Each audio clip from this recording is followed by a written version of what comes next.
Hello guys, welcome back to my channel. কেমন আছো তোমরা সবাই? আশা করি ভালোই আছো। আর তোমাদের ভালোবাসায় তোমাদের দিদিভাই খুব ভালো আছে।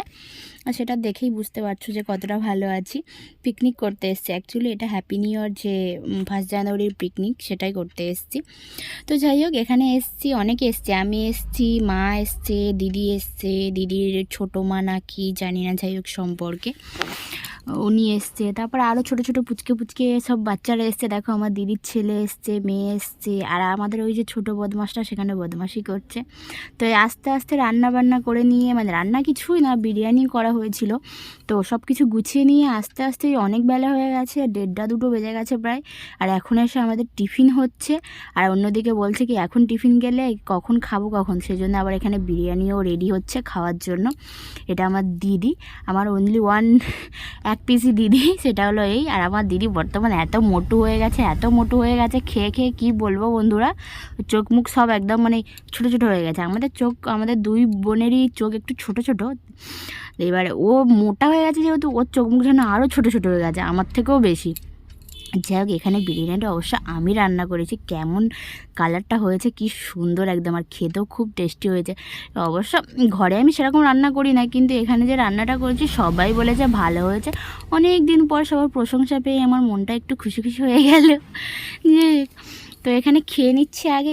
আগে ডিম সিদ্ধ হয়েছিল, কলা নিয়ে যাওয়া হয়েছিল, তারপর কেক ছিল, রুটি ছিল, সব কিছুই খাওয়া হয়ে গেছে। আমাদের রুটি বলতে কি 2টো করে ব্রেড খাওয়া হয়েছে। রুটি বলতে অত বড় যে পাউরুটি যেটাকে বলে, ওটা খেলে তো আর বিরিয়ানি খাওয়া যেত না, সেজন্য এমনি জাস্ট 2টো করে ব্রেড খাওয়া হয়েছে ডিম সিদ্ধর সাথে। আর এখানে দেখো, আমার দিদির ননদের মেয়ে আর আমার দিদির মেয়ে দুজন মিলে কাদা ঘাটছে ওখানে নদীর পাড়ে। ও সাদা জামা পরে এসছে, আমি আমার দিদিকে বারবার মানা করেছিলাম কি ওকে সাদা জামা পরিয়ে দিস না, ও জাস্ট পুরো কাদা করে ছেড়ে দেবে। তো সত্যি ও তাই করছে। আর বাচ্চা মেয়ে, কিছু বলতেও পারবো না, বললে এবারে রাগ তেজ, ওই জন্য কিছু বলেনি, ওর মতো করছে। আর আমাদের যে এই যে ছোটো বদমাসটা দেখো, ও বায়না করছে আমার এটা চাই, ওটা চাই, সেটা চাই, খেলনা চাই, খাবার চাই। মানে কি বলবো, বাচ্চাদের বায়নার শেষ নেই। এটা আমার মাম্মিজি বসে আছে, ঠিক আছে। আর এটা আমার দিদির খুড়শ্বশুর টাইপের কেউ হয়, মোটামুটি অনেকেই এসছে। আর এটা একটা পিকনিক স্পট। এখানে আমি একটুখানি খেয়ে দিয়ে যাতে খাবারটা একটু হজম হয় তাড়াতাড়ি, আরও কিছু খেতে পারি, সেই জন্য একটুখানি থামস আপ খেয়ে নিচ্ছি। এটা খেলে যদি একটু হজমটা ভালো হয় আর কি, সেই জন্য। এখানে একটু সাজুগুজু করে এসেছিলাম বলে না, শাড়িটা একটুখানি অন্যরকমভাবে পরেছিলাম বলে সব লোক আমাদেরকে কিরম মুখের দিকে ঘুরে ঘুরে চেয়ে চেয়ে দেখছিল, ভাবছিল কি মেয়েটা কোথা থেকে এসছে এত স্টাইল মেয়ে, এরকম ভাবছিল। যে লোকে কি ভাবলো না ভাবলো সেটা আমার দেখে কোনো লাভ নেই। এখানে আমরা একটু ঘুরুঘুরি করতে যাচ্ছি, আমার বর আগে আগে যাচ্ছে আর আমি পিছে পিছে যাচ্ছি হেঁটে হেঁটে। আমি ওকে বলছি কি আমাকে একটু আইসক্রিম খাবে না, বলছি তোমার না ঠান্ডা লেগেছে, গলা ব্যথা, কাশি, হ্যান ত্যান এইসব, তুমি আবার আইসক্রিম খাবে? আমি বলি আমার যতই ঠান্ডা লাগুক আর যতই শীত পড়ে যাক না কেন, আইসক্রিম আমাকে খাওয়াতেই হবে। এটা সত্যি কথা বন্ধুরা, কোথাও গেলে কোনো দোকানের দিকে আগে আমার নজর পড়ুক আর নাই পড়ুক, কিন্তু আমার আইসক্রিমের দিকে আগে নজর পড়বে। ও বলছে এখানে মিলিটারি কি পুলিশ ডিউটি দিচ্ছে? আমি বলছি কোথায় কোথায়, আমাকে কখন থেকে বলছি কোথায়, ও খালি বলছে ওই তো আমি দেখতেই পাচ্ছিলাম না। লাস্টে দেখলাম কি একটা বাচ্চা ছেলে একটা মিলিটারি ড্রেস পরে ঘুরছে, মানে যেরকম ছোপ ছোপ একটা থাকে না, কিনতে পাওয়া যায়। তো ও তাকে দেখে বলছি এখানে ও পুলিশ ডিউটি দিচ্ছে। বলছে ও হ্যাঁ হ্যাঁ হতে পারে হতে পারে। এখানে দেখো আমুলের, এখানে যে কটা আইসক্রিম দোকান ছিল সবগুলোই আমুলের। তো সেলও প্রচুর হচ্ছিলো, প্রচুর ভিড় ছিল। এদের তো ফাঁকার দিকে, কিন্তু যেগুলো জমজমাটের দিকে আছে ওগুলো বেশি সেল হচ্ছিলো। আমরা তো লাস্টে একটা দোকানে গিয়েছিলাম, সেখানে আইসক্রিম পাইনি, বলে স্টকে নেই, শেষ হয়ে গেছে। তাহলে ভাবো ঠান্ডার সময় মানুষ কত আইসক্রিম খাচ্ছে। আর এখানে আমার জামাইবাবুদের মানে বক্স সেট নিয়েছিল, বক্সের যে একটা সেট পুরোটা নিয়ে এসেছিলো, এসে এখানে লাগিয়েছিল। কিন্তু দুর্ভাগ্যবশত ওরা মানে একটু ড্রিঙ্ক করেছিল, খেয়ে নাচতে নাচতে একজন বক্সের উপরে উঠে গেছিলো, যেতে বক্সটা একজনের গায়ে পড়ে গেছে, মানে যেতে তার নাক মুখ সব কেটে গেছে, তাকে নিয়ে মানে হাসপাতালে নিয়ে গেছে। সেই জন্য ওরা আনন্দটা মানে এবছর ওদের মাটি হয়ে গেল। ওরা প্রতি বছরই এবছর মানে এখানে আছে বলছি সরি আসে। আমরা এবছর প্রথম এসেছি, আমি আসি না, দিদিরা আসে, আমি কোনো বছর আসিনি। মা এবারে আমাকে একটু জোর করে বললো কি চলো সবাই মিলে যাই পিকনিক করতে। আমরা ঠিক আছে চলো। এখানে ছোটোটা, আমার দিদির ছোটো ছেলে বায়না করছে কি আমাকে ঘুরন চুটকি কিনে দিতে হবে, শ্যাম্পু জল দেয়া। আর ওকে দেখে দেখে আরও 2-3 জন আসে, তারাও বায়না নেবে, তাদেরকেও দিতে হবে, ওটা তো আমি জানি। তো যাই হোক, বাচ্চারা বলেছে বায়না করে ওটা নেবে, তো ওটা নেবেই, শুনবেই না, ওটা নিয়েই ছাড়লো। ও পিঙ্ক কালারের ওটা নিয়েছে। আর সেদিক দিয়ে আরও আরেকজন ছুটে ছুটে আসছে ও নেবে বলে। দেখতে ভালো লাগে না, বাচ্চারা যে কোনো জিনিস যখন নিয়ে এরকম খেলতে পারে চোখের সামনে খিলমিল করে একটা দেখতে ভালো লাগে, যেটা সত্যি কথা। এখানে অনেক লোক আছে দেখো, পুরো ভর্তি। এই সময়টা একটু কম আছে, কিন্তু আরেকটু পরে যখন সন্ধ্যার দিকে হবে না, এখানে অনেকে ঘুরতে আসে। এটা দক্ষিণ চড়া বলে। দক্ষিণ চড়া বলতে কোথায় বললো তোমরা ঠিক বুঝতে পারবে না, আমাদের ডায়মন্ড লাইনেই পড়ে। ডায়মন্ড থেকে কুলপি করমজুলি পার হয়ে অনেকটা ভিতরের দিকে যেতে হয়। আর বিকেলবেলা এখানে ঠান্ডা ঠান্ডা নদীর ধারে হাওয়া ছেড়েছে বলে সবাই চুপচাপ চাদর মুড়ি দিয়ে বসে আছে। আমিও সোয়েটারটা গায়ে অবশ্য গলিয়ে নিয়েছিলাম, একটু ছবি তুলবো বলে আবার সোয়েটারটা খুলে দিয়ে একটু স্টাইল মারছিলাম, কিন্তু এত ঠান্ডা পড়েছে বন্ধুরা কী বলবো, আর থাকতে পারলাম না, আবার সোয়েটারটা গায়ের মধ্যে দিয়ে দিয়েছিলাম। আর তাকে তো দেখো পুরো একদম টুপি পরিয়ে জ্যাকেট পরিয়ে প্যান্ট পরিয়ে একদম বাবু হয়ে গেছে। আমি বললাম ও নিয়েছে মানে ও নেবে, সে নিয়েছে এ নিয়েছে। আমার দিদির মেয়ে বড় হয়ে গেছে, সেও বায়না করছে আমারও চাই, ও নিয়েছে। ঠিক আছে, ওই যে দেখো পিঙ্ক কালারের জ্যাকেট পরে বসে আছে, ও নিয়েছে। আর ওর সামনে যেটা বসে আছে ওটা হলো আমার দিদির ননদের মেয়ে, ওর নাম বিপাশা নাকি একটা নাম বেশ হবে মনে হয়, আমি ঠিক জানি না, অত বলতে পারবো না। এটা আমার মা, ওটা আমার দিদি, এটা আমার ওটা হচ্ছে আমার দিদির খুড়শ্বশুর, আর একটা হলো খুড়শাশুড়ি। ছোটো মা করে ডাকে, কিন্তু মানে সম্পর্কে খুড়শাশুড়ি। যাই হোক, এখানে বলছি যে ওরও চাই, ওই যে বায়না করছে আমাকে কিনে দাও কিনে দাও কিনে দাও, কাঁদছে। ওই জন্য ওকে নিয়ে গেছে, ওই যে শ্যাম্পু জলটা নেবে বলে। আর ওর পিছন এও আবার গেছে, বলছে কি কী নিচ্ছ তোমরা, মানে ও চাইছে তোমরা আবার কি যদি কিছু নাও তাহলে আমিও নেবো, সেটাই বলতে চাইছে। ওকে ওখান থেকে অনেক কষ্টে ভুলিয়ে ভালিয়ে সত্যি নিয়ে এসেছি। কি বলবো তোমাদের, বাচ্চারা যদি কোনো জিনিস নেবে বলে একবার বায়না করে, সেটা যদি তোমরা না দাও, কিছু কিছু বাচ্চা তো থাকে একটুখানি ভুলিয়ে দিলে ভুলে যায়, কিন্তু আরও কিছু কিছু বাচ্চা থাকে যে তুমি যতই ভোলানোর চেষ্টা করো না কেন তারা কিছুতেই ভুলবে না, তারা ওইটাই চাই, ওটাই তাকে দিতেই হবে। কিছু কিছু থাকে, ঠিক আছে, আমাদের এটাও এরকম। এত বদমাশ, যদি কোনো জিনিস বায়না করে ওকে দিতেই হবে দিতেই হবে।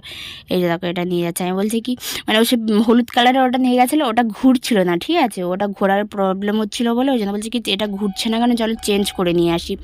ওই জন্য ওটা চেঞ্জ করে আবার এই পিঙ্ক কালারেরটা নিল। বলছে এটা কেন ঘুরছে না, ও আমাকে বলছে এটা কেন ঘুরছে না, ওই আবার নিয়ে যাচ্ছে দেখো। বলছে কি এটা ঘুরছে না, বলছে না না ঘুরবে, একটু উঁচু করে ধরো তারপর ঘুরবে, দোকানদারটা বলে দিল। এটা হাওয়া পেলেই অ্যাকচুয়ালি ঘোরে। ওই যে দেখো উঁচু করে ধরতে তারপর ঘুরছে, অ্যাকচুয়ালি অনেক ছোটো তো, ছোটো মতো তো অত পারে না, ঘুরছে না, খালি বলছে ঘুরছে না কেন, সবারটা ঘুরছে আমারটা কেন ঘুরছে না। বলি জোর করে ফুদে দূর থেকে, তাহলে ঘুরবে। এখানে সত্যি কথা বলতে কি সবাই মিলে অনেক আনন্দ হলো, কেননা অনেক দিন পর ফ্যামিলির সাথে পিকনিকে গেলাম। সবসময় তো একা একাই ঘোরা হয়, বাড়ির লোকের সঙ্গে তেমন কোথাও যাওয়া হয় না, যেহেতু আমার দিদির বাড়িটা আমাদের বাড়ি থেকে অনেকটা দূরত্ব, আমার মাদের বাড়ি তো আমাদের এখান থেকে দূরত্ব আছেই, কিন্তু দিদিদের বাড়িটা আবার ওর থেকে আরও দূরে, সেই জন্য খুব একটা মানে একসঙ্গে যাওয়া হয় না। আর আমার দিদির বাড়িতে আজ আমি প্রায় 4-5 বছর পরে গেলাম বন্ধুরা, সত্যি বলছি। ওকে বলছি কি একটু কিসি দাও না, কিসি, ও আমাকে কিসি দিচ্ছে। আমি বলছি কি তো একটু ফোনের দিকে তাকিয়ে দাও তো, ওকে ওকে দেখিয়ে দিতে, ও আবার এরকম করে কিসি দিচ্ছে। সন্ধে হয়েছে, ঠান্ডা ঠান্ডা এবারে লাগছে, যাবো সত্যি কথা এবার বাড়ির দিকে। সবাই বলছে কি কিরে আর কতক্ষণ ঘুরবি, এবার কি যাবি না বাড়ির দিকে? আমি বলছি হ্যাঁ যাবো, একটু ওয়েট করো, এতদিন পর এসছি একটুখানি ঘুরে নিই। আর সন্ধেবেলা হলে না এখান থেকে যেতেই ইচ্ছা হচ্ছে না, কেননা যত সন্ধে হচ্ছে এখানে লোক বাড়তেই আছে কমছে আর না। এবার পিকনিকে যারা খাওয়া দাওয়া করেছে রান্না করেছে, অনেকে তো এখানে এসে রান্না করে তারপর খাওয়া দাওয়া করছে 3টের সময় 3:30-র সময়। আমরা তো ওখান থেকে বিরিয়ানি করে নিয়ে এসেছিলাম আগের দিন সারা রাত, প্রায় 11:30 অবধি জেগে আলু পেঁয়াজ তারপর যা যা লাগবে আদা রসুন সব কিছু আমি আর আমার দিদি মিলে রেডি করে রেখেছিলাম। আর দিন সকালবেলা শুধু উনানটা জ্বালিয়েছি, সকাল 7টায় উনান জ্বালিয়েছি, 11:30টায় বন্ধ হয়েছে, তারপরে স্নান করেছি, রেডি হয়েছি, এসছি। মারা এসছে বেলার দিকে, তখন 10টা 10:30টার দিকে। আমরা সকাল থেকে আমি আমার দিদির খুড়শাশুড়ি সবাই মিলে সব জোগাড় করছিলাম। অবশ্য আমার হাজব্যান্ডও অনেক হেল্প করেছে, যেটা সত্যি কথা।